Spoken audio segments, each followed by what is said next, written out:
On this week's show, we're discussing Donkey Kong Bananza review roundup, EA FC26 takes the pitch once again for another installment, and Grand Theft Auto 6 is predicted to make over $7 billion just in its launch window. All that and much, much more on this week's GamerGuild Podcast.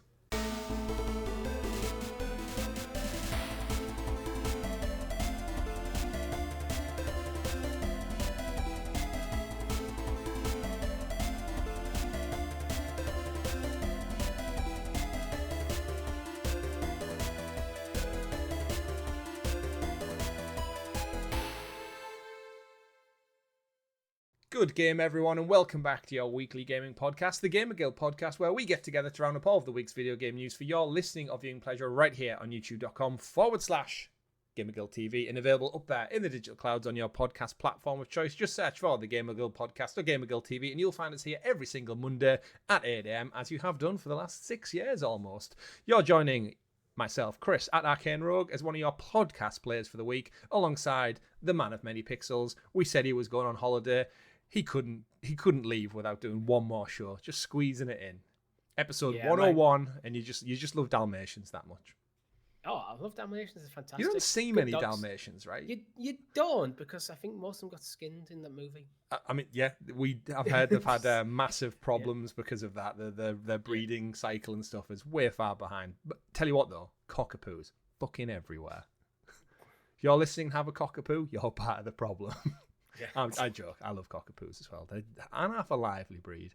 But we're not here to talk about doggies. We're here to talk about games this week, Richie. And we've got a great show lined up for everybody. So before we get into it all, don't forget to like, subscribe, and ring a ding that bell so you're kept in the loop with all the great content we bring you here on the YouTube channel. Just like this very show, our weekly community live streams with you, the wonderful folks out there. And of course, other retro looks back, first looks, and everything else in between. Follow us on all social media at GamerGuild TV. Don't forget to check out the merchandise store. And if you want to become a guild hero, support the channel that extra little bit more, you can do so from as little as 99p, which is a great entry point. If you think about today's world of inflation and prices going up, we've never changed our prices once, Richie, in maybe 6 years, even though we couldn't technically charge anyone for the first 2.5, but since we have, we've locked it in. We've locked in it, just like everyone should lock in your council tax for the next year. We've locked it in. But Richie, we like to start every single show here with talking about what we've been playing recently, and I suspect we're both on the same page still. But let's get into it a little bit. What you've been chipping away at before your holidays, and you might not be playing any games. I have played about 15 minutes of Tony Hawk's Pro Skater 3 and 4. Wow! Tell us your first impressions then, as you've been playing. The creator character's crap. You can't wear glasses for some reason. Skate is notorious for not wearing glasses, to be fair. So you do the default. Okay, I'll make a character that looks like me. Mm-hmm. Then I couldn't wear glasses, so it just looks a bit off, and you have to pick through a few presets. Which, to be fair, you won't care about that shit eventually. You're going to see the back of the head for the most part. Then right? I did kind of like one run. Mm-hmm. And then I go back to work because I was on my lunch break today. Ah, damn. It gets you. But it's installed. I have touched it. It plays, from what I can tell, pretty much the same as 1 and 2. So it's exactly what I expected it to be. So it's going to be installed on my Xbox for pretty much ever. And occasionally I'll jump in and play a bit. Good. As long as it remains on Game Pass, I guess. You know what the weird thing, though, was? Playing it on Xbox. You know when you have a game that's so associated with one platform? Mm-hmm. I associate it so strongly with PlayStation. It was kind of weird. My brain's going, all the buttons are all in the same places. Yep. They do exactly the same stuff. You'll be fine. But it still felt a bit weird. But that's just weird shit. No, I can totally relate. I had that when we did our Crash Team Racing. Oh, yeah, Crash. Because for me, that is so inherently PlayStation 1. And then obviously when we got the initial remaster package came out, and I finished it on PS4. But then, playing on Xbox, there's something to do. I think the back triggers feel just so different from a traditional DualShock / DualSense shape. Is that, if you're used to a game that leans so heavily into the back buttons, it does it. There's something just about that muscle memory distinct feel of it that does throw you off a little bit. You know what I think the weird thing actually is with Tony Hawk's. I play Tony Hawk's with a D-pad, so you have that nice precise input for when your directions for your tricks and getting your manuals right. Mm-hmm. But because the PlayStation's D-pad is like on the top, and the Xbox is on the bottom, it feels like my thumb's in the wrong place on the Xbox. Yeah. I think that might be part of why it feels weird. Brilliant. Did you check out any of the skins, the Ninja Turtles or Doom Guy? No, I literally only jumped in for like 15 minutes, on my lunch break, just to see what was going on. Yeah.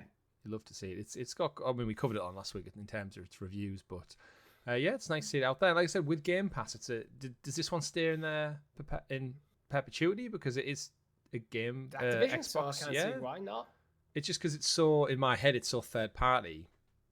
Yeah, but I guess that's the joys of the buyout, right? It's Activision, so I can't see why it would drop out. Yeah, that's a fair point. It's possible it might, but there's nothing announced that it will. Yeah, no, they've not said otherwise. And I mean, like me, I'm guessing more Expedition 33. Yeah, very much on the trophy hunt now. Yeah, it gets finished story on cleanup. I don't actually have that much more to do. I've got a couple of music records, 2 skills from Minoko, which I'm working on now through the Endless Tower because they're all in there, the ones I'm missing. Mm-hmm. I've still got 1 or 2 guest role games to finish, 1 or 2 journals, but they're all stuff on places I haven't been yet. Indeed. So it's like literally, I think Renoir's drafts and the canvas and places like that. They're like little side stories unto themselves. Renoir's drafts in particular, that's where I'm currently locked in at. Is at the end of Renoir's drafts, there's a boss fight.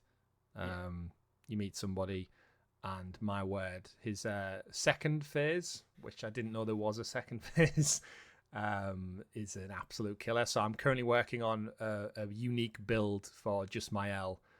And I realised, my Picto situation that I've put myself into of the last couple of weeks. When if a user Picto in, I think, is it 3 or 4 fights? You haven't been unlocking them properly. Yeah, so all my Pictos have never really even been used once. So now I've needed to backtrack, apply the Pictos to my team, use them in several battles to get them to like that team share level. Yeah. So then I can go in and make my build for my L to use her specials to hopefully defeat this son of a bitch because I don't think I'm going to get through it. What sort of build are you taking with my L? Because I'm going to very much set everything on fire kind of thing. Virtuous mode.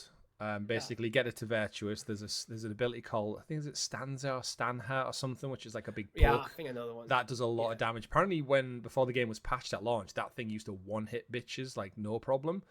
And then they nerfed it a little bit because it was almost more powerful than a gradient attack.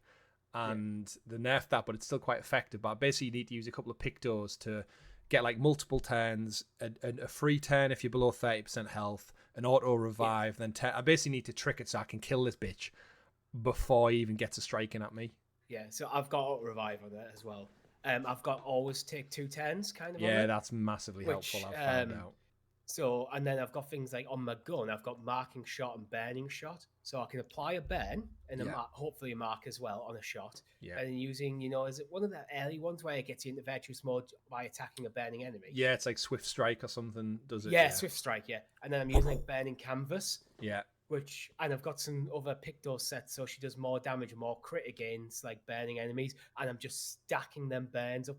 I think the highest I've managed to stack burns is up to like 70 stacks. Wow, that's impressive. It's so satisfying when a burn catches them out of nowhere, and you're like, I've got a little bit of this fight to go, and they just go boom, wiped out. You're like, sweet. I'm pairing it with Minoko, but I've got his weapons setting him off in agility, and he's got an ability where his agility one does fire damage as well, so I'm stacking even more burns. Yeah. So very early in the fight, I'm just stacking burns everywhere. Yeah, I didn't use Minoko early on because I was so content with my initial squad. And then when it came to like the trophy cleanup, I was like, oh shit, I need to go back and get like 50 legs from these Nevrons. Yeah. And it was like, I should have, and then as I've started to use them, it's like some of the specials in his like team, like ally skills that help out the rest of the squad are like really useful. Right. You're using them as like a support caster. Almost, yeah. He's got like a couple of them, but again, once you get all his legs, he can do pretty much anything. He's like he's like the Ditto of the Pokemon world. He just morphs into whoever and just gets on with their special abilities. He's kind of overtook Lune in my party, to be honest, because I had her in the party for ages. Yeah. But I feel like as they're getting on higher levels, I'm having a lot more joy with Minoko.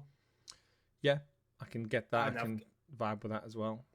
And I'm using Verso just he's got the weapon that does always does 2 strikes. Yeah. There's some of them. I'm using that. I've stopped using them. It's level 32. That weapon. I just need that one bit of perfect chroma. Yeah, I haven't found one yet. Yeah.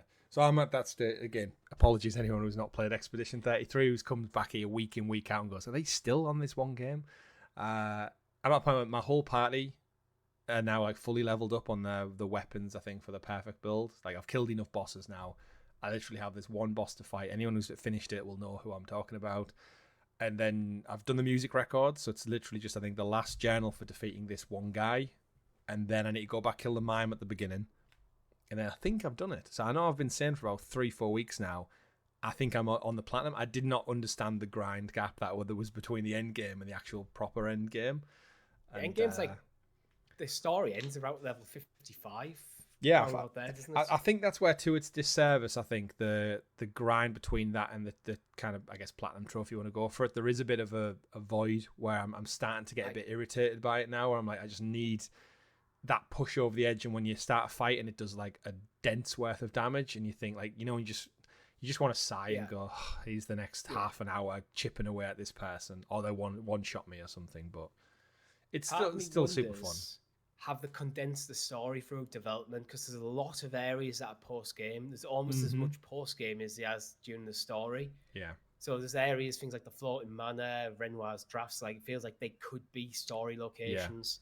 Yeah, absolutely should have been. And there is some like good side content when you do your cleanup. But the devs have discussed DLC for Expedition 33, so I'm really curious to see how that pans out, because as you alluded to, there's plenty of spaces on the map they could go to and just tell extra fun little side stories, so we shall see. But Richie, I've been playing something else this week. However, I will save it for the actual news because it is part of it. But we can't get into that until you introduce us to the graciously gathered GamerGuild Gazette, aka the news. The news. And as always, the news is brought to you by our wonderful guild heroes, the fantastic members of the channel who support us that extra little bit further, just like you can, from as little as 99p. You get early access to this very show, stickers and badges next to your name in the chat, and much, much more when we do our live streams. I did notice this week, Richie, actually, which we've not done for quite some time, or I actually checked in on the Guild Heroes list, and we've got a couple of new additions. So apologies if we missed you over the last couple of weeks thinking I signed up as a Guild Hero, and those sons of bitches didn't even shout me out during the news. But yes, we had, I think, Krinigar Gamer rejoined, so shout out to coming back in. Cloud Gamer Dad rejoined as well on the silver tier. Thank you very much, Lee. And then we've also got Lee P joined as well, and Alan Hald, or Hald, I don't know how you would say that. Apologies if I've just butchered it, but shout out to you guys. Thank you very much for the amazing support and the signing up to become a Guild Hero. The news, literally, Richie, would not happen without them, would it? We'd have nowhere to go. The show would be 10 minutes long. And we'd be at the end now. So we only do it because of your support. That's what funds the GamerGuild Gazette, or the graciously gathered GamerGuild Gazette, to give it its full title. Richie, story number 1 for the week, as I alluded to, is a brand new game. It's what I've been playing. And Donkey Kong Bananza is out. And people are going, well, quite frankly, apeshit for it. The reviews are out. The Metacritics are out. It's absolutely not terrible. This game is doing brilliantly well. I've seen a lot of zeros, Chris. I'm seeing a lot of zeros on Metacritic. Are you? Yeah, usually with a 1 in front of them. Oh, okay. He's going there. He's going down that route, ladies and gentlemen. Yes, Donkey Kong Bananza currently sitting with a 9 or 90 on Metacritic, which is universal acclaim. It's an 8.6 favorable. It's getting lots of, I'd say, 10 out of 10s is what I've seen across the board on a lot of channels. IGN, I think, specifically went with a 10 out of 10. And my first look is up now on the channel. I was fortunate to get it a little bit early.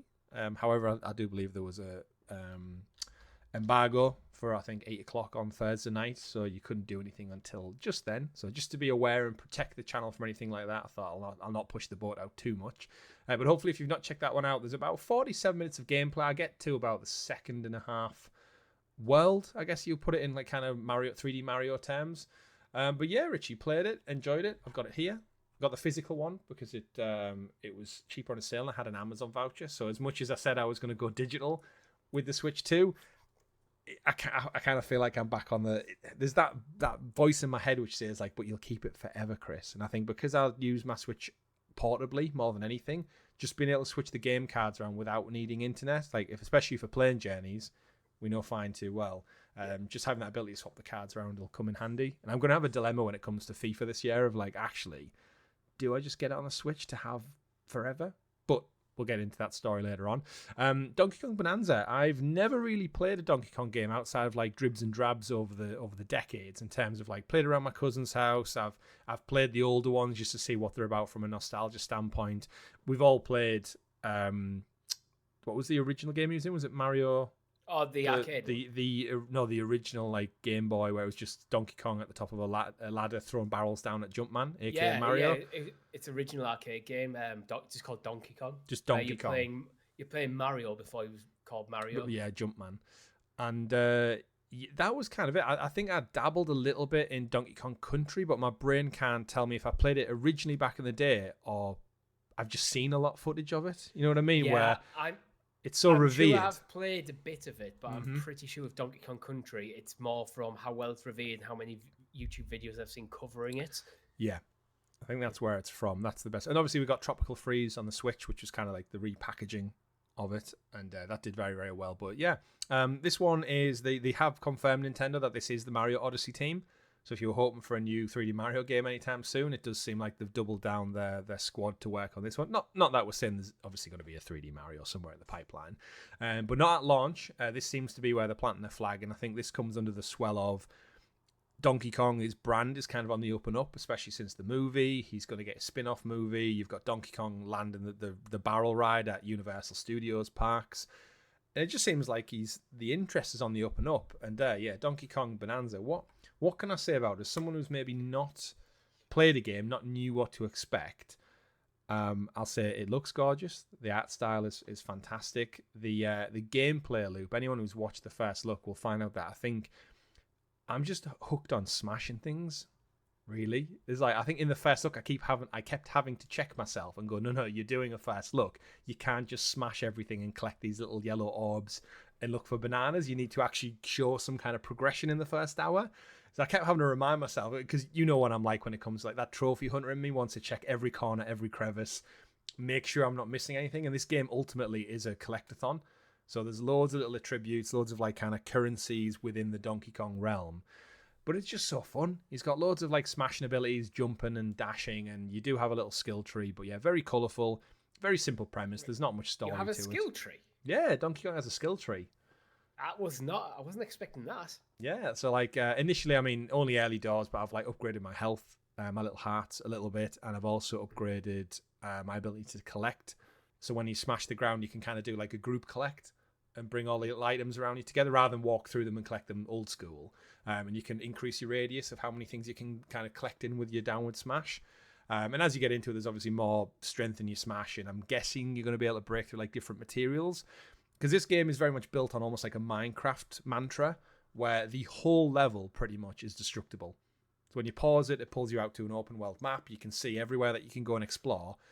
But everything other than the bedrock is pretty much destructible. And Donkey Kong can just smash his way through the bulk of it. So in the first look, there's an interesting part where there was some bananas behind a gated cage. I just smashed through the wall next to the gate and went round the gate rather than trying to figure out what puzzle it was. A little bit like Zelda, you know, you can kind of break the puzzles a little bit if you think about using the mechanics in a clever way. Not that this was clever, I just did what monkeys do and just smash stuff. And yeah, this could be very much a Hulk game if it wanted to be. If you made him green and put a skin on him, this could just be a Marvel Hulk game and it would be fun. But yeah, it's interesting premise. And what I really liked, unlike the Mario games where you have like kind of your different worlds, because of the nature of what this game's about, is it's sub-levels. So a bit like 20,000 Leagues Under the Sea, it's basically you smash through the ground and at the end of the level you end up going down deep into the crust of the planet. And then in the next layer, it's unexplainable, but there's a sky and water, and like it's basically like a whole different world. So the first one you really come across is like your typical, you know, like your platformer beach scene, bright colors, lots of water and sand. That's the first kind of sub-level you get to. But yeah, I'm like sub-level 100 down below the surface. in this just whole world with like different monkeys and chimps hanging out and different types of enemies and a different color palette. And I'm guessing as I dig deeper into the underground, I'm going to come across like maybe a lava level, probably a horror level, like typical Nintendo Mario-esque stylization. I have heard we're going to meet lots of colourful characters along the way from the Donkey Kong back history. So Cranky Kong, Diddy Kong, they're all going to be hanging around. And maybe a few Nintendo surprises. I've heard rumour of certain characters showing up which you maybe wouldn't expect in this game. So it's got me curious. And I'm really enjoying it. Turn up from Metroid. If I punch down deep enough, I'm sure I'm going to get to a world somewhere down there that she's going to be hanging out in. But yeah, overall, I'm having, I would say, more fun with this than I did with Mario Kart. To give it its due. It's not quite on the levels of Astro Bot yet, if I'm going to compare it to another platformer that I thoroughly adore. But at the same time, I don't have that adoration for Donkey Kong as I maybe do with Astro Bot, which is such a weird thing to say because of nostalgia. But I was never a Nintendo kid, so I'm willing to give Donkey Kong a chance. And I'm enjoying it so far, and I'm looking forward to being my Switch game in the months to come. Astrobot was unashamedly a love letter to PlayStation, though, wasn't it? Yeah, it's going to pull on the heartstrings a little bit. It's like reviewing as well as Astrobot, to be fair. Yeah, well, again, it's straight up there with a lot of the Game of the Year conversation, and a lot of people, a lot of critics and influencers and stuff out there are saying, well, you know what? Astrobot won last year, so what's to say Donkey Kong won't win this year? I'll tell you why. Expedition 33. All jokes aside, though, let's pull some kind of just context for other reviews other than just my first impressions. IGN did give it a 10 out of 10. They said the leader of the bunch is finally back to kick some tail in Donkey Kong Bananza, a brilliant successor to Super Mario Odyssey and a smashing return for a classic Nintendo character. It was a bold choice by Nintendo to switch their first 3D platform around to Donkey Kong instead of Mario on the Switch 2, but it's proven to be the best decision Nintendo could have made. Donkey Kong's satisfying, expressive movement and powerful dynamic abilities create a truly groundbreaking adventure. The ambitious, destructible layers of this underground world are densely packed with satisfying collectibles, abundant charm, and clever challenges that never seem to run out of smart ideas. Even long after the credits rolled, Bonanza is a constant crescendo across its 20-hour campaign and beyond, with puzzle platforming concepts that only grow richer as Donkey Kong and Pauline dive deeper towards the planet's core. Every element comes together in complete harmony to create Nintendo's first Switch 2 masterpiece. 10 out of 10. Can't really argue with that. Nope, can't. Sounds fantastic. It does have, I didn't touch on it, but you know, Zelda, you have the, why am I blanking? Caves, not caves, vaults. Is that a thing? What they're called? Oh, the shrines. Shrines, that's what I was looking for. Yeah, there are kind of little Donkey Kong versions of that where you go into them. And some of the ones I've done so far, they're like throwbacks to the 2D era. So it's a bit like they did with Mario, where like you'll go through a pipe and then he'll turn into 2D Mario for a little bit and solve a puzzle and jump around. Then he'll pop back out into the 3D world. They're doing clever little things where, yeah, these little vaults have similar vibes of just find a couple of bananas in there. It's like a little separate side mission just within the open world. So I did enjoy that one. Let's pull from another review just to give it its due. There's so many reviews I've never even heard of. I wonder what we need to do to get ourselves into we'd have to start reviewing games to start. Yeah, probably, and have time. GameSpot give it a 9 out of 10. They said, as part of the launch lineup for the Switch 2, Donkey Kong Bananza fits nicely into the gap of one of Nintendo's signature substantial single-player adventures, but more importantly, it's an excellent game in its own right and deserves to be mentioned alongside games like Super Mario Odyssey among Nintendo's best recent work. And I have seen a lot of people say this is actually better than Odyssey, or they're favouring it to Odyssey. Which is interesting. It's not that surprising, really, because it's a whole generation ahead in terms of the technology it's running.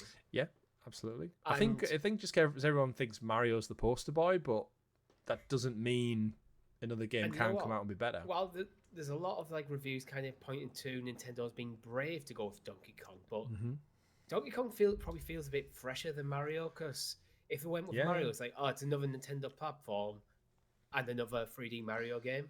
Yeah. Which is never a bad thing, but I feel like we've gone with Donkey Kong. It's like they can have a bit more fun with the mechanics. Yeah.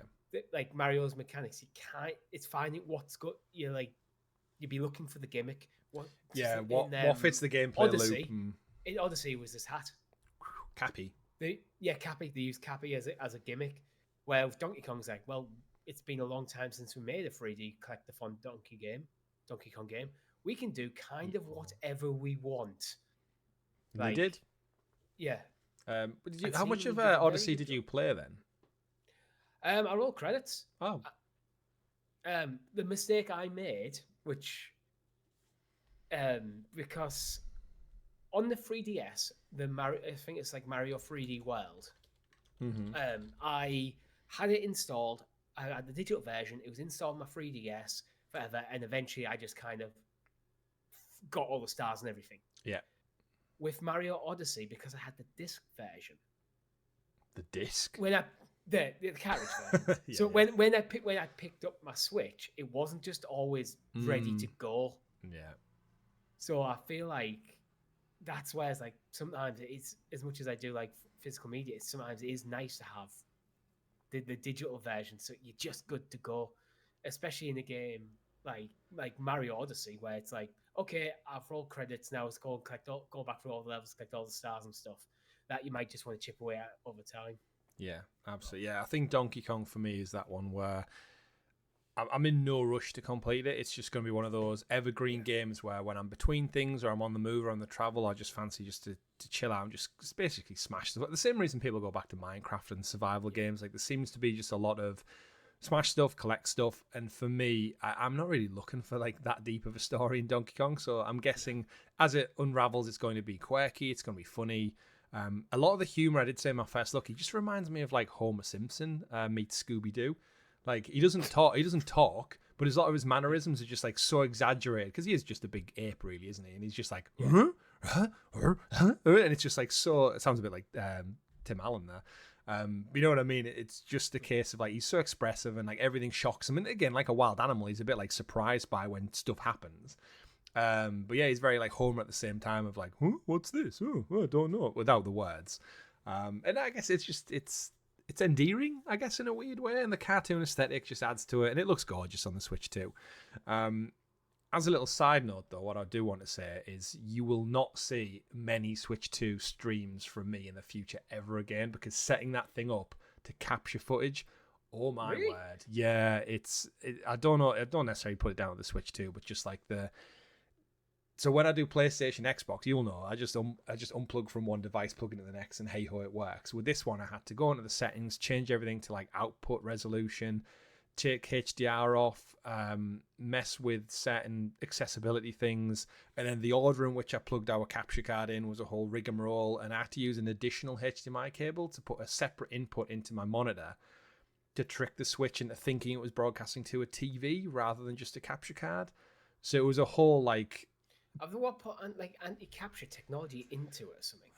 I don't think so. I just don't. I couldn't tell if the Switch just wasn't quick enough or smart enough to pick up the input. So I don't have a Switch 2, but I do have the Switch OLED docked right next to me, and I just have my PS5, my Xbox Series S, and the Switch OLED dock going into a three-way HDMI splitter. Then from there into my capture card into my PC. So yeah, but I went on a couple of forums. I have a little remote to switch between them. I need that setup. I still haven't even took my Xbox out since I moved house. It's still in a box because if I need Xbox stuff, I can play it via cloud. So I'm not in any like rush to dig through all of this behind me.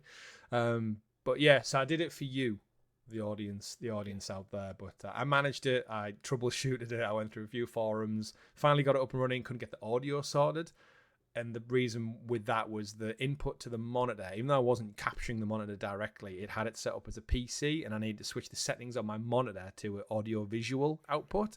So it was like a whole... Yeah, and you can imagine me. I was trying to quickly get a fast capturing, so it was like rendered and uploaded, ready for the embargo. Yeah, the last thing you want is tech issues. And it was like... Yeah, but you know what? I managed it somehow. Just like I managed to somehow play a Golden Abyss on the Vita, captured that as well, so... We have a rare opportunity to get an absolutely top-tier game live, captured, and out, like, as the embargo goes, and then you have tech issues. Like, fuck's sake. Yeah, it's one of them typical things. And it was really warm as well, and the longer I had stuff running, the room was getting hotter, and it was a whole thing. It was sending me bonanza. But yeah, either way, I guess over to you, Richie. Interest levels in Donkey Kong, is it on your radar? Or are you because we know the price is never going to come down because it's Nintendo, but... What you feeling? What you feeling with it? Put it this way. My girlfriend said we may have to rethink about me not being allowed to Switch 2 until I've sold my house. Because you still haven't sold it. Yeah, We should offer it up here. If anyone would like to buy a 2-bedroom house, go have a look. Stick an offer in. Stick an offer.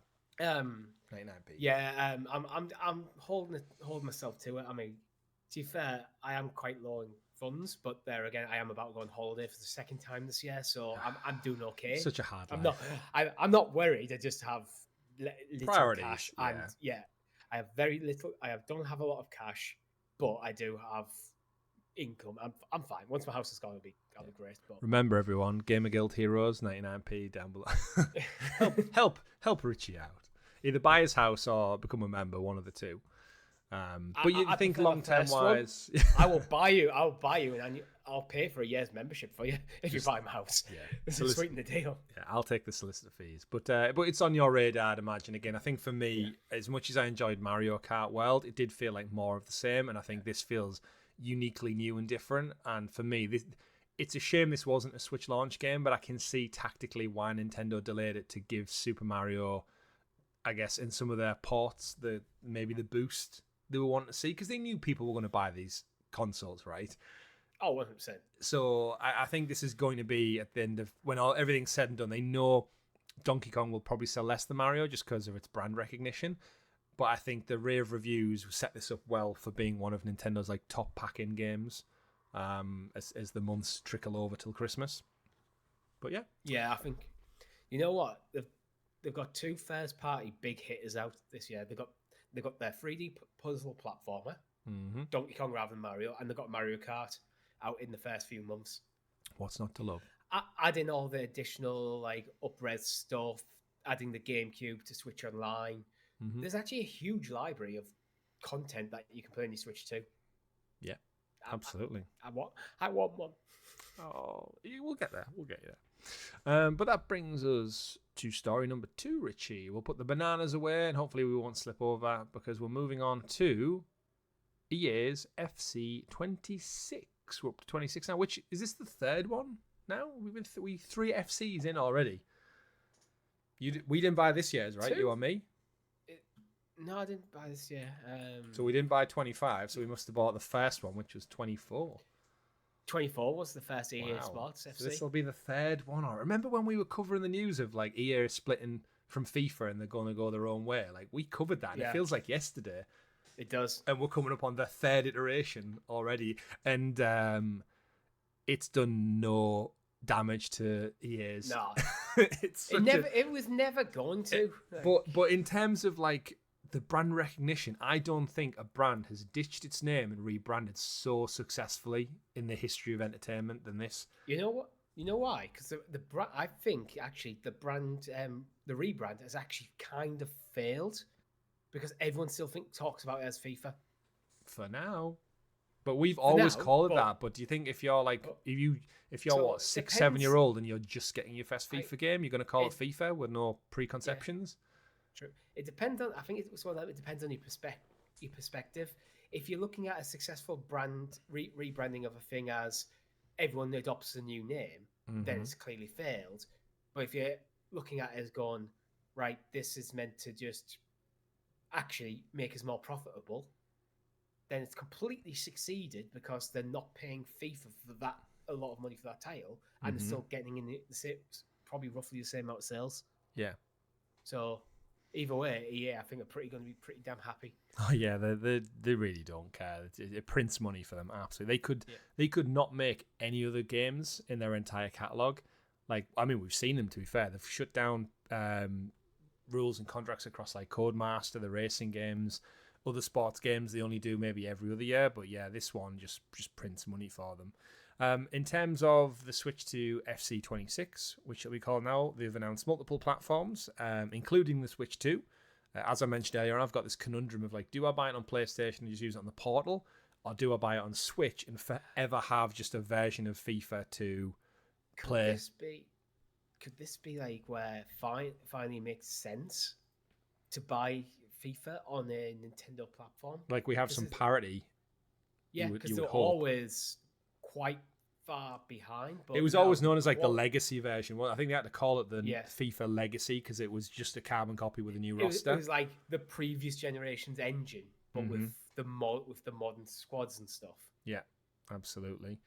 But yeah, I think I'm in the market for it this year, just because I've skipped a year and I've got the itch. Where are your vibes for like the upcoming season? We're going into like, I mean, because the Club World Cup happened, we're going into like pre-season tours of the world now. So I guess that it kicks off in August, right? So you're talking what, 3-4 weeks minimum? I'm looking forward to it. I think we've got a good signing in place in some of the targets we're going after. Newcastle. Speaking specifically of Newcastle, yeah, I just meant the Premiership in general. Yeah, I'm excited for it. I want the transfer window to be over because, again, as a Newcastle fan, every one of our decent players keeps getting linked to other clubs, and it seems to just be the press obsessed. Last year it was like with Bruno leaving. Now it's currently with Isak. Last year was also Anthony Gordon. It's like they're not going anywhere. They're on long-term contracts. Just It's the world of football, though. But yeah, speaking of FC26, then we've got a few details. They did an announcement trailer earlier this week. It looks like the marketing is in line with PlayStation, and I'll just read from the website to give us a little bit of context. EA Sports FC26, the club is yours in EA Sports FC26. Play your way with an overhauled gameplay experience powered by community feedback, manager live challenges that bring fresh storylines to the new season, and archetypes inspired by the greats of the game. And the marketing at this moment seems to be heavily inspired by Zlatan Ibrahimovic, obviously retired, but played for many, many clubs and had a phenomenal career. He seems to be the poster child for this one. There is a limited time offer, of course. If you pre-order the Ultimate Edition, you get it a couple of days early, so you could actually play it on the 26th of August thing for early access. 19th of September is the 7-day early access at launch, and the full release for the general public and probably everyone who refuses to pay for these premium editions is the 26th of September. So still about a month probably after the season kicks off, but they want to lock in rosters and squads and whatnot. A little aside, actually, this is also confirmed for Amazon Luna, which is a really big win. I know how thrilled we were when FIFA 21 came to Stadia for the cloud gaming community. And I think to get this day one again is huge, because you're just tearing down the barriers of, if you want to play FC, you can play it without the need of owning all that modern hardware, expensive hardware. It goes back to what we used to always talk about, where if you're the sort of person who buys a console every generation for the newest FIFA game, and every year you buy that and that's all you ever play, then something like Amazon Luna would be a perfect platform for you. Because you'll save yourself a lot of money on the box. Yeah, about 500 odd quid, if not more. Especially with the prices going up. So yeah, they've added a few things in. I said the 7 days early access comes with like FC points and Ultimate Team icons and stuff, which means nothing to me. In terms of the actual gameplay, they said overhaul gameplay powered by community feedback, which seems to be the trend for this one. I'm guessing last year's gameplay had a bit of a grudge against it. I know I was massively unhappy with FC24. In terms of the just shit show that the defense always were, like just so slow and clunky. But this one says, in EF Sports 26, we're going to have more responsive dribbling, smarter AI positioning, because they have to get AI in there somewhere, and sharper, more explosive movement, all based on community feedback. Goalkeepers now react more naturally with improved positioning, animations more lifelike. New play styles and player roles give you more ways to shape how your team plays. They also go on to say, play now with 2 distinct gameplay presets. So this has introduced 2 new presets built in different ways for the way you want to play. Competitive is tuned for head-to-head action and limited team and clubs, with faster pressing, smarter keeper rebounds, and more direct control, while Authentic mode brings a true-to-football feel to modes like Career mode, featuring more positionally responsible defenders, realistic corner success rates, life-like goal-mouth scrambles, and more. So I feel like, just to touch on that part, it feels like they're given 2. So if you're playing competitively online with friends, you need that like level playing field where you don't want shitty in-game mistakes to get in the way. You want it to be pure gameplay based on skill and ability. Whereas it's probably tuned to be a faster paced, more end-to-end, more frenetic. Yeah, absolutely. Style. Whereas if you're playing career mode like you and me often do, I don't mind daft, odd, random mistakes that you only see 1 in 100 matches, because it makes it feel more lived in. Like when you watch the real game, defenders mess up, keepers flap at it sometimes, and you know what? As much as it will be annoying in the moment, if it makes it feel like more genuine and grounded, I kind of like the vibe of that. Like if your defender randomly gets sent off for something that he didn't really do, that happens week in, week out in football. So it's like, it would annoy me, but at the same time, I'd respect it. Well, I've always found it, as much as I am a career mode purist when it comes to EA Sports FC. The downside has always been you pretty much game after game, everything feels exactly the same regardless of who you're playing, and you could be up against the best defense. You could have the best defense in the world on paper, and then your players would just be out of position for no reason. Hopefully, they'll address stuff like that, so teams try to play closer to how they actually play, and especially with the Premier League, there's a lot of variety from team to team in how they play. Yeah, well, that's what makes the sport interesting. Yeah, there's some interesting stuff to mention about that, actually. Some of the other features have said you craft and develop your perfect player with archetypes. So brand new archetypes inspired by greats of the game, hence the Ibrahimovic sponsorship. Introduce new classes to clubs and players' career to bring more individuality to your player customization and progression. Select a base archetype and develop your abilities throughout the season by earning archetype XP, upgrading attributes and unlocking archetype perks for a truly distinct feel on the pitch. But the bit I think you're alluring to, aside from the Ultimate Team stuff, the more management career, not the player career. Challenges in manager and player. So they've said experience manager career like never before with all new manager live challenges throughout the new season. Take on a variety of real-world scenarios and alternative storylines ranging from a few minutes of play to multiple seasons. Earn rewards through including seasonal points, vanity, and icons, and heroes to use in modern-day clubs. Additionally, for the first time ever, movement in the manager market sees team tactics transform over time as new managers take the helm, changing the dynamics of every new season. So that's, I guess, what you're alluring to. Like, every club shouldn't play the same. Like, if you've got Stoke in the Premier League circa 2010, they should be chucking the ball in Rory Delap big long throws, sliding and slide tackles all over the place, and smashing it to a quality team. Whereas, I get what you're saying. It's a bit like set in stone with nearly every team plays the same. I hope they fix some of the other bugs that used to always drive me nuts. To be like, okay, well, we've got Bristol Rovers as on the weekend, and 2 days after that, we've got Barcelona in the Champions League. So you rest someone who's played 20 games in a row, and you tell them, "Go, come on, boss! I really want to play that game." It's like, here's my transfer request. But you had no way of kind of going, "No, you're playing the next one. That's more important." Yeah, absolutely. So then you just got upset and stuff like that. It always felt like, and then you can never get the morale back around, can you? Yeah, it always just felt Karimo was just a bit undercooked, and I'm not just talking about a specific game. I'm talking about a decade's run of stuff. Yeah, where it's like, you still haven't fixed that. You still haven't fixed that. You still haven't fixed that. Yeah, I'm sure every year we That's get probably together. To be honest, there's stuff like that why I probably haven't bought the last few. You don't need to. It's got a bit. Yeah. It doesn't change, and I think career mode, for me, is something that I always have wanted them to embellish a little bit more. And like, when I go up a league, let me really change the stadium. Let me rebuild the stadium from scratch. Like, let me pick a new one, and let me just really go deep on, like, let me find the land deeds to build this new stadium and where we're going to get the sponsorship money to bring into the club. And when a full season passes, let me change the kit. Just give me some generic kits and some generic sponsors, but let me make it feel different. Yeah. I don't want to be 10 years deep in the Champions League and I'm still wearing my kit from 2021. Like, it needs to be different. You almost want like a Football Manager light version in there. Like, not the full Football Manager experience, because that already exists. But a lot of unless they pull it from the game store. Yeah, a lot of them stuff where you have a bit more control over managing your team, managing your squad, managing the club. Maybe you get maybe after a year of playing, you get promoted to being like the manager rather than the first team coach, and you get access to more features to control the club. Stuff like that, just to make it a bit more interesting. It's just little things, isn't it? Like, I know they've done stuff over the years with like training and such, but I'm talking about like the nerdy, granular, like the business simulation side of career mode. Like, I love the transfer market part of career mode more than playing sometimes. I want a player to turn around and go, "No, I don't want to come to your club because you're playing as Hartlepool United and I'm going to Barcelona." But it doesn't happen. So, like, make the transfers realistic. Yeah, definitely.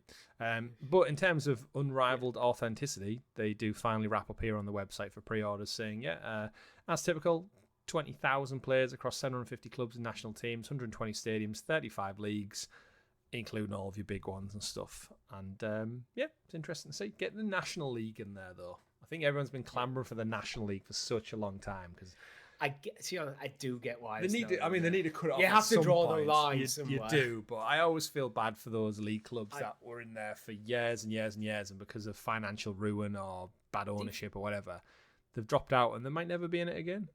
Interesting one for the comments here. Let us know, is because we obviously only get the English version of the game on here, so we go all the way down to League 2, which is the lowest professional league. It's more than ever any other country gets. To be fair. Well, this is my point. If you have the French version, do they go as far down in the French version of the game? Because we only get the top 2 for France or something. Yeah, I think it's League 1 and 2. Yeah. So in the France one, can you go further down, but you get less English leagues? I don't think so. I don't know why. I don't know if it's because it's the home of football, or maybe there's more sales happen, or maybe the studio that works in it is English based, or maybe it's just the power of the Premier League has that trickle down effect where people want to start. Like, I love starting in the bottom of League 2 and work my way up with a really poor average team, but let me do it from National League. Let me do a Wrexham and hire them right at the very bottom of the ladder and invest, and it's but we can talk about that forever. But it's here. It's inevitably, just like the sun will rise and the sun will set. Is a new FC game will be here every single year to kick off the football season. And as we round up that story, shout out to England's Lionesses. At the time of recording, just made it into the semi-final of the Euros once again, hoping to retain the title from last time. Did you see the penalty shootout again? Did you see the penalty shootout or anything? Oh, it was a scary one. It ended up going down with the goalkeepers taking penalties, and and none of them really scored. That was the downside to it. Is there were a lot of misses, skying it over the bar. Good couple of saves from the England keeper to keep us in it. But you know what? At 2-0 down around about the 70th minute or something, to come back to 2-2, take the extra time, tired legs, taking penalties. They did what they needed to do. So good luck for the rest of the competition. Before we move on, Sean Longstaff's left Newcastle. I've heard. I saw rumours circulating today. It's been confirmed, no. To Leeds? Yeah, thought so. Dirty Leeds. Sorry. Speaking of dirty things, Richie, we have the Game Pass lineup for this week. If you're feeling dirty and you want to play some games, then Nintendo, Xbox have you absolutely covered. The full list is as follows. Higher Life coming to, which already was on Game Pass, right? Returning, yeah. Game Pass Ultimate PC. Just take it for granted that this is on everything. I'm not going to rattle off the list like that. RoboCop Rogue City, which a couple of people, I think, Al Davis Music in our Discord noticed it go up on the storefront, but it was free or priced down. And then, within hours, it was on Game Pass announcement. So it clearly went on the storefront to kind of prep it for Game Pass. So shout out for you. That's coming to Game Pass on the 17th of July. And that's just in time for the DLC as well. That's dropped. So if you're interested in RoboCop... Did you ever play it? No, I bought it and then never played it. So it's on my shelf. I say on my shelf. It's in a box ready to go eventually. You know how you're saying you wanted something to kill a bit of time between big games? I'm guessing that's now going to be Donkey Kong. Yeah, possibly. Yeah, definitely. My Friendly Neighbour, coming to everything as well. Back to Dawn on the 18th, which I'm not familiar with. My Friendly Neighbourhood. They're missing a word in there. Spider-Man. All right, I thought you were going to say, what was the neighborhood game? The Hello Neighbor? Hello Neighbor. I wouldn't be surprised if it's part of that weirdly connected universe. Talking dogs kind of thing. Abiotic Factor is also out 22nd July in Game Pass. So similar to last week we covered it, it's coming to PlayStation Plus Day 1. Mm-hmm. It looks like you're also getting it on Game Pass. So looks like they're attempting an FBC Firebreak, going everything for free to try and capture the biggest audience. So we'll see how that one pans out. Wheel World coming on the 23rd of July. Wu Chang Fallen Feathers coming to the 24th of July, which is probably one of the bigger games of the month. Followed up with another huge game on the 29th of July, Grounded 2, which people in our Discord, Richie, have said this should be a streamed game, which I wholeheartedly agree. We had a wonderful time with the community last time. We went around and collected lots of grass and made a lovely little fort to sleep in to fend off the spiders. So I'm really curious to see what they've really done with a sequel, because it's hard to really think what would it really need, but I'm willing to find out. So it's coming on the 29th of July, so look out for that at the end of the month. And then finally, we've got Farming Simulator 25 coming August 1st. So good month of games, Richie. What's your standout ones? Or any in particular that you can't wait to play or check out?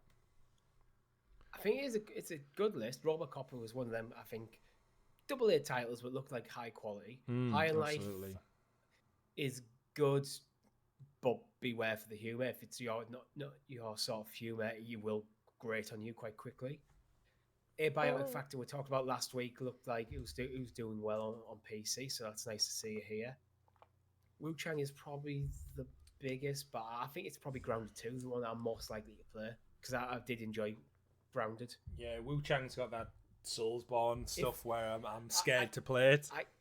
I feel like if I had infinite time, I could get lost in like the kind of survival games. You know, like when we're playing like Grounded, like Lego Fortnite. We had fun with that as well. I think me and Rob played Valheim once. Yeah, you did, yeah. Yeah, so and I've always had a good time with them.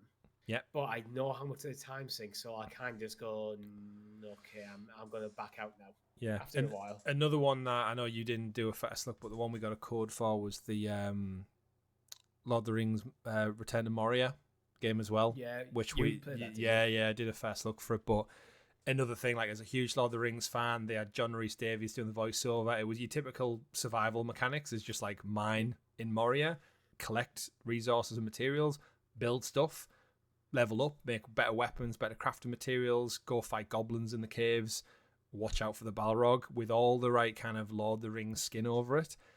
And I know from like again, 15-year-old Chris would have just like sunk his life into that, but yeah, you need to make that decision, don't you? So yeah.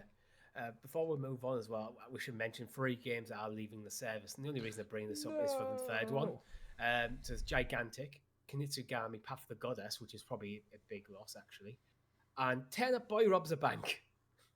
Turnip Boy Robs a Bank. I just wanted to say that the name of that game. What is that even about? Turnip Boy. 5 stars on Steam. Overwhelmingly positive. What's it about? I don't know. Turnip Boy is back. This time he's teaming up with the Fearsome Pickle gang to plan and execute the weirdest heist of all time. Shake down hostages, steal precious valuables, battle the fuzz, and use wacky tools bought off the dark web to move further into the vaults of the Botanical Bank. It's a shoot 'em up, top-down shooter, roguelite. You know what I'm kind of getting? Similar to like almost like Hotline Miami vibes, but as a roguelite. And you are a pickle? You play as a turnip. A turnip. Was it? I can't remember. Oh, yeah. I'm seeing it now. Hotline Miami. Through and through. Twin stick shooters, man. But there's overwhelmingly positive on Steam. I think it looks like it's got that comedy of... remember Dark Side Detective when we played that? Yeah. It looks like it's got that like type of like just satirical comedy with a game that's like cartoony and fun. And it's got that kind of like 16-bit vibe to it as well. There's a turnip shooting machine gun and donuts. Right. When I read the blurb, I picked up on the fact there was a sequel, so I wanted to see what the first game was. The first game, and I kid you not, is called Turnip Boy Commits Tax Evasion. It gets around this Turnip Boy, robbing banks, tax evasion. £2.27 on Steam that right now. Yeah. At the time of recording. Impressive stuff. Again, overwhelmingly positive. Don't sleep on Turnip Boy, guys. Don't sleep on Turnip Boy. Don't sleep on it. Tell you what else you shouldn't sleep on, or most likely shouldn't sleep on though. From Software's next new game, because according to reports, it could be here sooner than you think. That's right, the developer of the Dark Souls franchise, Bloodborne, Elden Ring, and everything else in between. They've got a new unannounced game, which is reportedly not Duskbloods, which is the Nintendo Switch exclusive that we saw announced with the Switch 2 launch lineup. That would be an announced game. That would be an announced game, you're right. But yeah, no other details of the game are known aside from a report codenamed FMC. I'll leave that to you, Richie, in the audience to wonder what FMC could be. While that doesn't seem like much, as noted by the person who's got the code name, it's given an idea of what it is. The code names from previous Dark Souls games and more recently Armored Core 6 both feature the letters F as part of their internal code names, while games like Elden Ring use the code name GR. From Software's latest game, the standalone spin-off for Elden Ring uses the internal code name CL. It's not a lot to go on. However, based on the code names, reports speculate that the project doesn't seem to be DLC from the existing codes. It's basically like trying to hack the Matrix here. Developers typically use the same codename files for DLCs in the base game. So since the reported multi-platform nature isn't linking to the Duskbloods, which is the Switch game, from Software's multiplayer-focused Switch exclusive, which is due next year, but looking at previous games like Dark Souls and Armored Core, it could potentially be a new entry in either of those series. There's a strong chance it could be a remake or a remaster of Dark Souls 3. I guess with the timing of that, it's most likely going to be a remaster. That would line up right because they're just sheerly down to the development time. You can get out a remaster in less than half the time you can a brand new game. And again, it would bring the money in, and it's a beloved franchise that's probably due one. Yeah, I mean, there's always been some Dark Souls remasters. I wouldn't read too much into the code name stuff, especially when the GameSpot article we're reading from mentions that the F is being used for both Dark Souls games and Armored Core. Very true. It's not like F is for Dark Souls, B is for Armored Core. It's like, so that could be it could be anything. It might be standing for something very, very generic internally. It could be just a brand new Dark Souls game, actually. Yeah, I mean, we've been since Dark Souls 3. It's been 9 years, so coming up on a 10th year anniversary. Yeah, is Dark what Souls wouldn't leave me. Remastered was 2018. That was the. Oh no, what the? The last Dark Souls game full release was 2016. What was the PlayStation launch game? Was that Demon Souls? Bloodborne. No, Demon Souls. Oh, Demon Souls, yeah. That was remastered, but that was Blue Point, wasn't it? Which looked terrific. So yeah, Dark Souls. I think a new entry. It's such a hard thing when you look at FromSoft because they've got so many massively successful, huge IP now. You're wondering, like, in the system of juggling, what ball do they pick out of the air next? Because we've said, like, well, an Elden Ring 2 is an absolute must, but they could sit on that for a decade now. Like Grand Theft Auto, and it would print money the second it came out. Elden Ring could be a one and done. It could. Bear in mind, it had like George R. R. Martin writing for it, so that he might not be willing to come back. I mean, he's got a book to write, of course. Bloodborne, everyone's been clamoring for that, but we don't really know what the situation with that. Sony seemingly unwilling to commit to anything, but they're more than happy to throw it into Astrobot and skins and stuff like that. Yeah, in FromSoft might not even want to do it, depending on like the royalty split or anything like that. I think, based on what they've released in recent times, I think our best bet would either be a Dark Souls 4, Demon Souls 2, or a sequel Demon Souls 2 Sekiro. remake? Oh, Sekiro? God, I forgot about that. Yeah, I feel like the only one of those was to not come Demon back. Souls 2? I thought there was like 3 of them. There's 3 Dark Souls. Demon Souls. And then, Sekiro I forgot about. I think it's safe to say Armored Core is maybe safe for now. I think that was like an internal pet project to keep like an old franchise ticking over, but the audience wasn't really there as much. That was also 2023. I'm looking like pre-Elden Ring, are kind of like, okay, what could be up next? And that's why I'm thinking Dark Souls, Demon Souls, Bloodborne. But you mentioned the Sony stuff. Sekiro. Again, it depends whether it was like a one and done, because Sekiro was published by Activision. It was, yeah. That could be tying their hands a little bit. Where I think like Elden Ring was Bandai, Armored Core was Bandai, and Dark Souls 3 was Bandai. Yeah. Lots to go on. Yeah. But they're definitely sitting pretty in terms of whatever direction they take. I think could be something completely new. I mean, we've got Duskbloods as their new thing, and do you think Duskbloods will stay Switch exclusive, or do you think it'll be like a timed 1 year thing? Because it's a good coup for Nintendo, but at the same time, I could see them being like, it's a limited time. I think it'll stay exclusive because it's published by Nintendo, so it's not published by like Square Enix do it, where it's published by Square Enix, but it's an PlayStation exclusive. So I think this would be like more of a Bloodborne situation. That's fair. Interesting. I guess it's very little to go off, but it's good to know that they're toiling away in the background to bring us some decent new games. And I'd just like them to make one game that's not incredibly hard, so I could actually enjoy and appreciate the world. Like when you did your first look at Elden Ring, I was thoroughly into the world and the lore, And as I said, all the stuff George R. R. Martin wrote, but my word, I don't have the time or the patience to get good enough to enjoy it to its fulfillment. Yeah. I've watched about 40 hours of a Let's Play series of a channel that I always watch for like horror, like themed Let's Plays. And even that, I've started to like stop watching it because it's just so long in the tooth. I must be like 40 odd episodes in. And I'm like, I think I've had my fill and I'm not even on the sticks. I think what they should do is, I know they're never going to do this from software. I think would absolutely refuse. But easy mode. Not necessarily has to be a full easy mode. Just very easy. Have some settings where you can just tweak things a bit, so you could make the game less punishing. Yeah.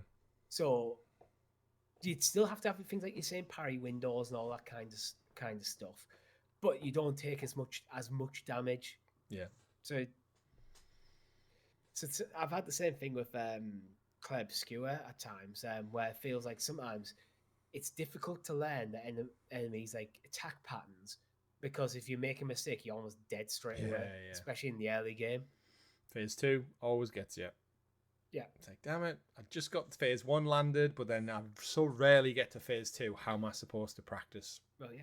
Without knowing. You're right.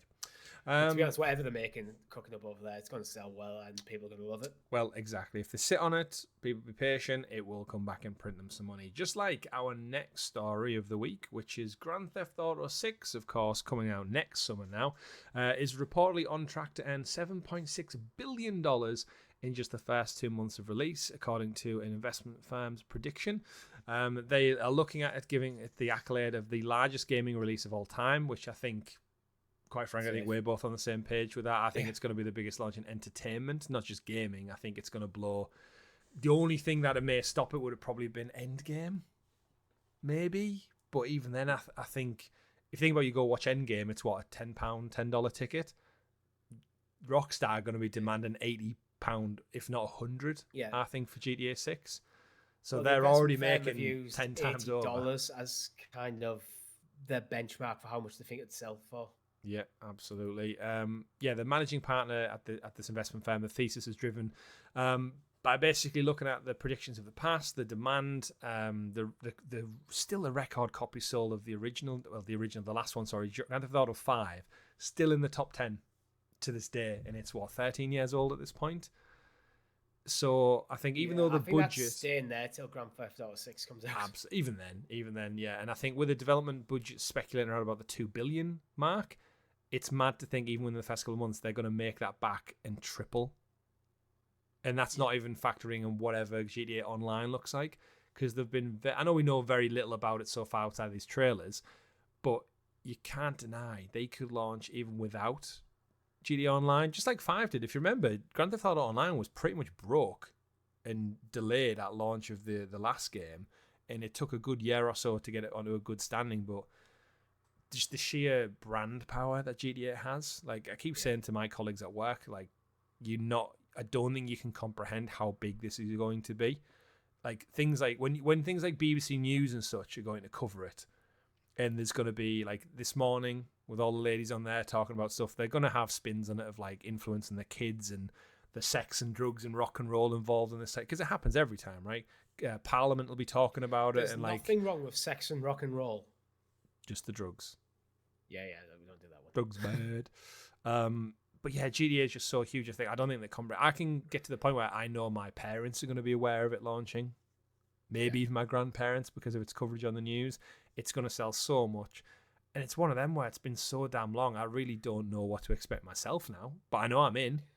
I'm in day one. I want to be part of the zeitgeist. I cannot miss out as a legacy gamer. Very, very interesting in what this game is. Is this just going to be Grand Theft Auto Online 2, or is it going to be Grand Theft Auto 6? Both. So is it going, and how does it mesh that? Because I am not interested at all in Grand Theft Auto Online. On stream you will. I 100%, except I am in the minority when it comes to gamers. Yeah. But I'm one of the few people who's not buying this game. Wow. I've no interest. I've never really bothered with 5. You go back and play Vice City.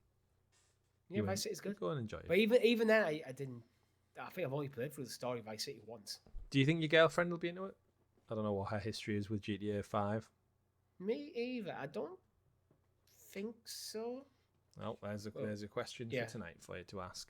But undoubtedly, it's going to be huge, and I can't wait for it. Another thing that's going to be huge, Richie, and it's going to be dropping very, very soon, is Warhammer 40k Dawn of War Definitive Edition, which we spoke about a couple of, I want to say, months back now. I think it was at one of Jeff Keighley's events. It was revealed and announced in kind of and amongst the other 100 announcements that we got. It's got a newly announced launch date of August 14th. So you won't need to wait too long, literally about, 3 to about 4 weeks maybe. And there's a nice chunky discount off the anniversary edition right now if you're interested in getting in there early. But yeah, it was only announced back in May. Dawn of War Definitive Edition. This is one I think you said you'd never played it, right? I think I've played Dawn. I think I've played Dawn of War. Or my brother's played the original Dawn of War. Yeah, it's very much just your typical RTS of the time. So think like Age of Empires, Star Wars Empire at War, Command and Conquer, with Warhammer 40k skin. So Space Marines, tanks, dreadnoughts, killing orcs and creatures from the other void, which it totally works. Yeah, it's the same type of skin. And actually, I watched a really good documentary this week from you've seen No Clip before, right? The YouTube channel, Daniel Dwyer and stuff. Yeah, it's like the proper, like, well edited and pulled together documentaries.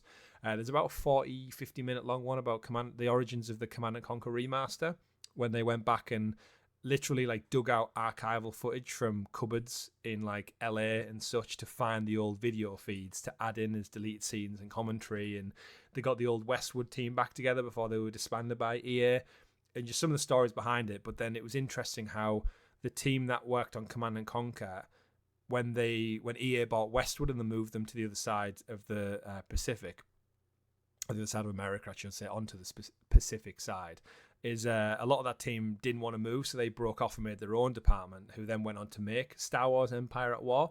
And then some of them, the ones who were left at EA, they got pulled onto making Battle for Middle-earth. So it's so weird how all these games that I absolutely love and adore from my childhood were all made by the same team, just fractured and split across America. And then some of them ended up making Dawn of War as well. So it's like, no wonder there was just like that familiar RTS thread of like mechanics and gameplay loop, and it just worked because it's magic, right? Send your troops out, made get by the killed. same guys.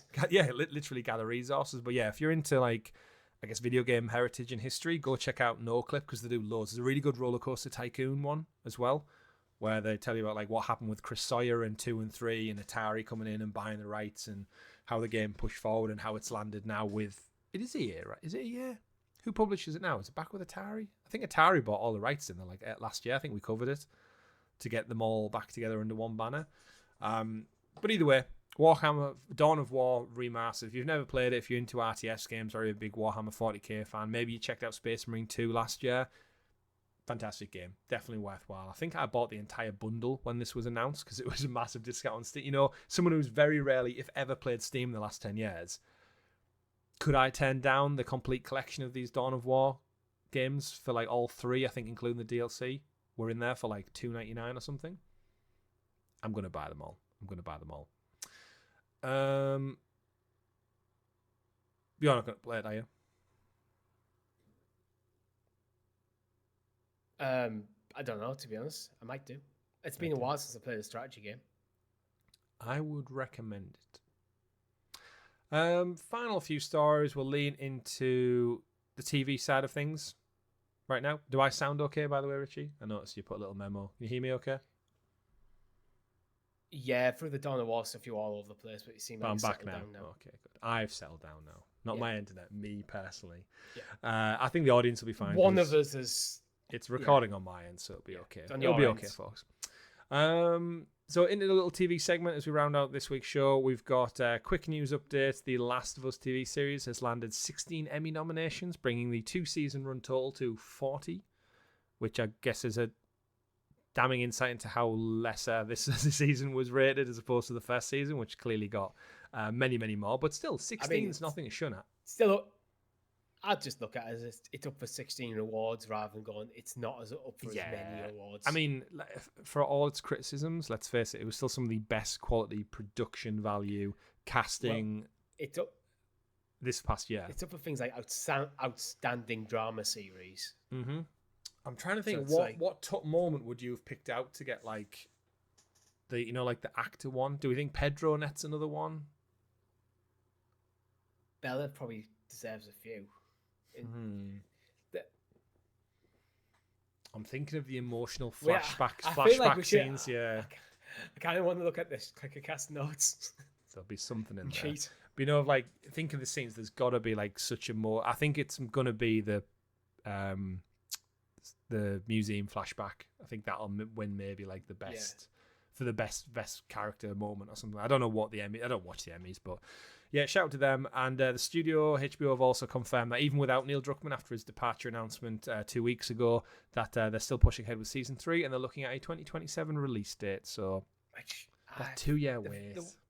I feel like they should have done this the way Peter Jackson did the Lord of the Rings, back to back, film it back to back. Yeah, like get season 2 and 3 record them both back to back, so you can just put out season 3 next year straight away. Interesting. It'd be interesting to see if fly on the wall to see if they're going to wrap up season 3 as the whole story, or are they going to look at 4 full seasons? But we'll see and hear about that in the future. The next story comes from Nintendo Life, whereas this week, and amongst all the Donkey Kong news, Nintendo have announced their first cast members for the Legend of Zelda movie. They put out some tweets on their official channels and revealed across all of social media, I guess, the role of Zelda will be played by 2 unknown young actresses, I guess, actors and actresses. Bo Bragason, while Link will be played by Benjamin Evan Ainsworth. That sounds like such a British name. I presume he's British. Yeah, the movie itself is scheduled for release on the 7th of May 2027, so probably when the last of season 3 is out. In the official announcement, Shigeru Miyamoto states that he's very much looking forward to seeing both of them on the big screen. I'm pleased to announce that the live-action film for Zelda will be played by those 2 people. And yeah, what are your thoughts, Rich? I think everyone initially wanted this to be animated, but you know what? Looking at the 2 pictures of them, the 2 still images they put out, I could see this working. I can see it. They're kind of potentially in costume, but I'm guessing this is very, very, very early costume design to kind of just have a quick snap. It's probably some like presser shoots just for the announcement of get some gear together, get some HD photographs for like Variety magazine and stuff, Vanity Fair, that kind of jazz.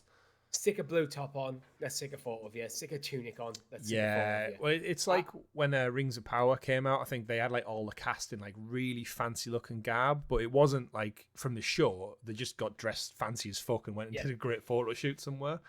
But yeah. Yeah, I feel like Benjamin Evan Ainsworth probably needs to have his hair lightened to just sell it a bit more, but Link's blonde, right? Various degrees of blonde, depending on the color quality and HDR and all that kind of stuff. Just depending on what Link you play, some of them are darker than others. Well, you know what my takeaway is? One, I'm glad it's not Tom Holland. For one, yes, because he's played. I like the fact that they've both got a few credits in the name, so they're not complete novices, but they are largely unknown. Yeah, me too. They'll be easy to dissipate into the role, so it won't be like, oh, that's Tom Holland playing as Nathan Drake. Yeah, absolutely. Because we all, and then every time he lands awkwardly, he looks like Spider-Man. It's just Spider-Man. Yeah. Benjamin did also do the voice of Pinocchio in Disney's 2022 live adaptation of Pinocchio.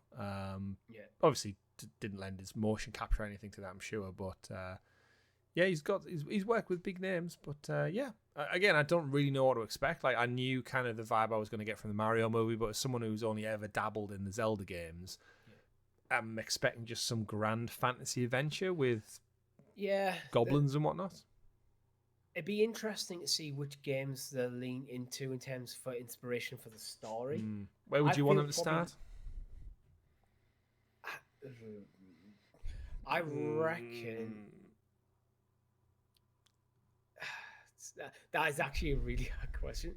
I feel like sometimes like the narratives in games can be like quite bigger than you can get into a movie. Absolutely. So I'm trying to potentially Link to the Past might be the easiest one to maybe adapt. Ocarina of Time might be a bit awkward and messy to adapt because you kind of need a young Link and an older Link and time travel shenanigans. Would you want them to just do their own unique story, maybe, and then take bits Yeah, from others? yeah, I would definitely do their own unique stuff, but where are you going to lean into for inspiration? Does it need a bit of an origin story? Because again, as an outsider looking in, I feel like I don't know anything about these characters or this world to start with, whereas I do feel like Mario being more of a, I guess, less of a human, which makes sense. That all the characters in Mario's world are very much like a talking mushroom and that and Goombas and turtles and stuff, whereas I feel like Zelda's a bit more grounded with its cast of like, it's predominantly humans, right, fighting monsters. It's a bit more traditional fantasy. So I think as a movie, especially if they're going live action, I could see it following a few more like origin tropes of like who Zelda is, who Link is, who the world is, and what's the threat. Ensue typical exploration, adventure, meet some colourful cast along the way. I don't think it needs to do much, really. No, it needs to be a pretty fun fantasy action adventure film. Yeah. There's things like, I think with the Tears of Kingdom Breath of the Wild, I think they'll probably use that for inspiration for Zelda, because in a lot of the older games, she is just your largely classic damsel in distress. Yeah, your princess is in another castle or another game. And I feel sorry for Benjamin, because he's probably never going to speak in this movie. Oh, they've got to give him lines. They can't. Yeah, if they do this move and he just is silent, Link shrugs. The thing is, there's a lot of implied speech from Link in games. Yeah. You know, where it's like triple dots, like, oh, he said something, and then the other character reacts. Yeah, ellipsis. One of the shows that we will see people react and talk in, hopefully, though, is Assassin's Creed. That's right. 5 years later, Ubisoft's long in, I guess, production dismay is finally ticking over. Ubisoft Games have announced that first announced, in 2022, Netflix adaptation of Assassin's Creed, which is going to be helmed by Roberto Patino, who was famous for Westworld, Sons of Anarchy, and David, I want to say Weiner, I don't know how it's spelled, who did Halo, Homecoming and The Killing. Take that how you want. Will serve as creators, showrunners, and executive producers on the show. And they quoted, "We've been fans of Assassin's Creed since 2007, they told Variety magazine, and every day we work on the show, we come away excited and humbled by the possibilities that Assassin's Creed opens to us. Beneath the scope, the spectacle, the parkour, and the thrills is a baseline for the most essential kind of human story, about people searching for purpose, struggling with questions of identity and destiny and faith." Continuing, the duo said about power and violence and sex and greed and vengeance, but above all that, this is a show about the value of the human connection across cultures and across time, what we stand to lose as a species when those connections break. They go on to say, "We've got an amazing team behind us with folks at Ubisoft and our champions at Netflix. We're committed to creating something undeniable for fans all over the planet." Did you ever watch the Fassbender movie? I never did. Wasn't it terrible? I didn't either. Yeah, my wife's seen it, and she likes Michael Fassbender. That's why the only reason she's really interested in it. Didn't do great, but I do think it's that type of show where, as a series, it might work a bit better. It might work a bit better. To build. Yeah, and I think more importantly, because the franchise now spans so many time eras and characters, I don't know where they would start, because they've got that risk of, if they pick a character like Ezio, everyone's just going to want Ezio's story, but I don't know if that could be adapted. Doing like an anthology series where every episode is a different time period, different location. Every season could be a different time period, but it's like what do episodes. If the episode's like an hour long, and that all builds into one major mystery that is playing out in the present. Well, this is the interesting thing. Like, Desmond's character in the present from the original games is that could tell a really compelling, and it did in the games originally until they lost their way like 10 games deep. I think for a TV show, I think Desmond's story in the current day world could actually be really compelling for TV, and having them flashbacks. It's how a lot of great TV shows are wrote, right? You learn about the current, and then the flashback actually adds a lot of context for why it's so important in the current time. In a game, it's a fun dynamic because you jump between modern and old. But I think in a show, it could also work really, really well of like linking in the history. I just hope they do it justice on a budgetary standpoint, because I always worry with Netflix, outside of Stranger Things, they don't really put the polish into it where it counts with the sets and the costumes, and sometimes they end up looking more like cosplay than they do like genuine.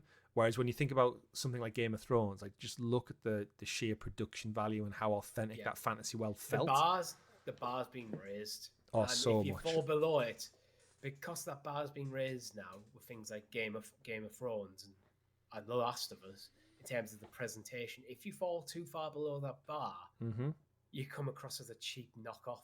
Yeah. And then immediately people are seeing the faults rather than getting immersed in the experience. Yeah. It is shitty, Mm-hmm. but it's true for movies, it's true for games. Like, It is. There's a bar that you have to reach, or you can intentionally subvert that expectation. Yeah. Some games can look crummy and work.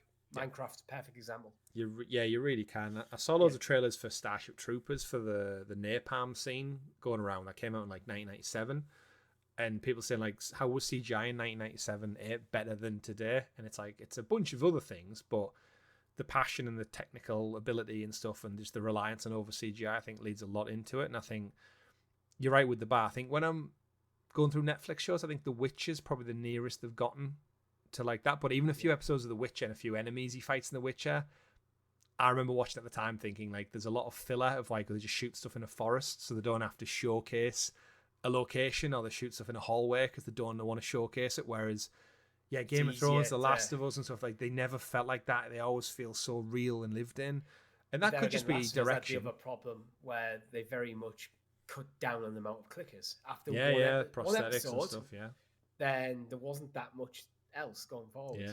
So it's all budget stuff. It's budget and juggling, and again, I guess art direction from the producers. But yeah, I'd hate to think we go back to like ancient Rome or anything like that, and it ends up just looking like an episode of like BBC's Merlin, where they're just recording at a castle in France, and that's just it. It's like location's okay. I enjoyed the show. I've been to the castle that they shot it in, but you know what I mean, where it's like that distinct low grade of fantasy expectation now.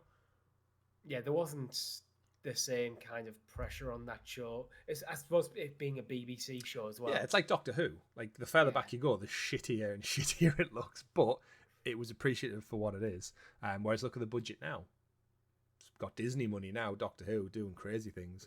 But we bring it on to our final star of the week, which is the Mortal Kombat 2 trailer was released this week, portraying Carl Urban as the one and only Johnny Cage. I've not seen the first movie. Not really that into Mortal Kombat, but I do enjoy Carl Urban, and looking at this trailer, he was built for this role. Yeah, I think that's good casting right there. Oh, absolutely.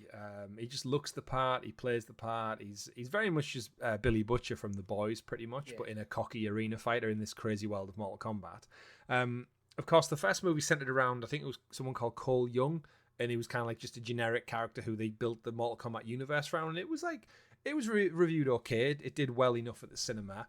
And now they've got in the sequel, they've completely, seemingly committed to a Johnny Cage storyline, and Cole's character is going to be probably sidelined, if not absolutely obliterated in some kind of like finish him move. Yeah. They might just kill him off in the opening 5 minutes and then double down on Carl Urban's character, to be fair. But you know what? He might say as like the emotional heart, because he's your insect character, the one who like most people can like associate with when there's like superpower lightning fighters around. Yeah. So he might team up with Johnny Cage. Yeah, it's very again, it's very tongue-in-cheek comedy. It's one of those where it doesn't take itself too seriously. I think you could really enjoy it and have a good time with it. It's just an action movie with a good bit of combat and fighting and some funky ass finishes. Also shout out to Tati Gabrielle, who's going to be in Intergalactic. She was in The Last of Us. She was in the Uncharted movie. She's in this as, I think she plays Jade, I think, is a character in it, but she looks really cool as well. And because she's going to come in for so much abuse from Intergalactic, she might as well enjoy herself doing Mortal Kombat for now, before the gamers get enough of that one. Right, Richie, that brings us to an end of this week's show, episode 101. And as always, unlike last week, we like to end every show with this day in video game history. We're recording on Friday the 18th, so our members should get this episode early. If you're not a member, you could have had this 2-3 days ago, possibly, if only you click join down below. 18th of July, Richie, any standout games for you in this day in video game history? Not really, to be honest. I'm looking through and there's nothing for the 18th jumping out at me. I like 23 years ago in 2002, Ape Escape 2. Just because I enjoyed it. But other than that, you are right. I don't think there's anything else for this the day. 19th is a bit stronger.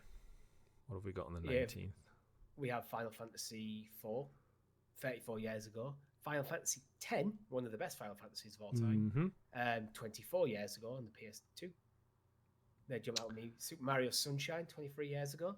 Yeah, Super Mario Sunshine, is that like, I feel like that's like the less favourable of the 3D platformers, but I feel like that's because Mario 64 and Galaxy were like so well revered as kind of Sunshine took a back seat.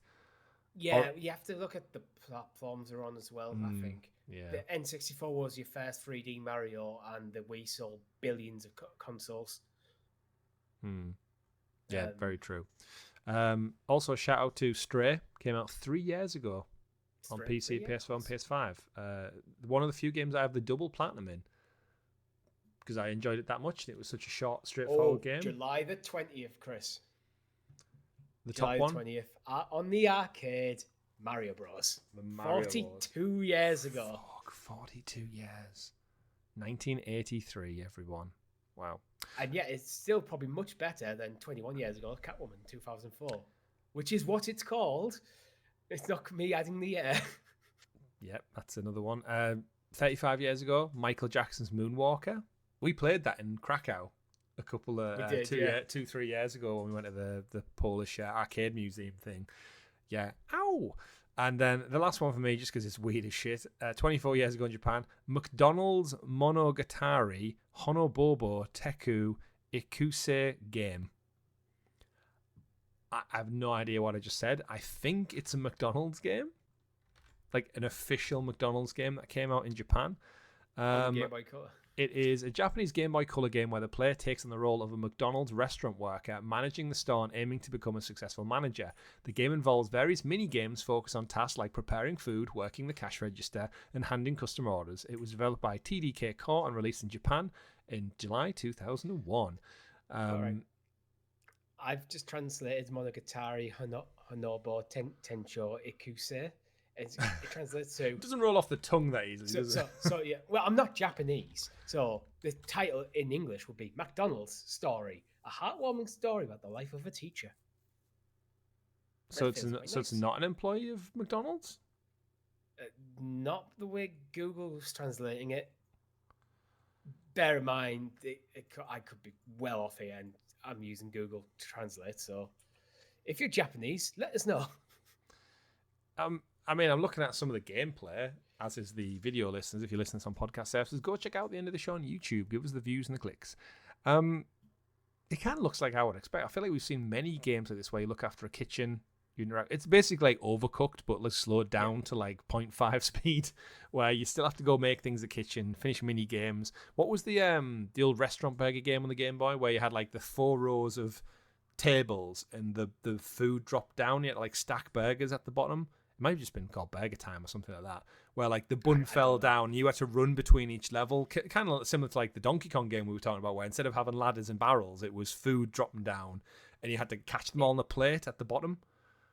You've probably just bought some random shovelware. No, this was like a Game Boy like classic. If anyone knows in the comments, let me know. It's like, it might be just called Burger Van or Burger Time or Restaurant Worker, Katsugame, Tensei, Montagari, Kojima.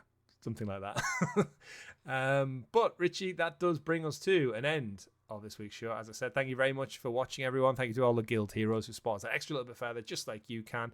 And don't forget, join into our live streams, our first looks, and all the other content. Join us in the Discord as well if you are into talking about games all day, every day. But that's been it for episode 101. My name's been Chris. And I've been Richie. Richie's gone on holiday now. So remember, folks, play whatever makes you the happiest. Take care, and we'll see you next time. Goodbye. Bye.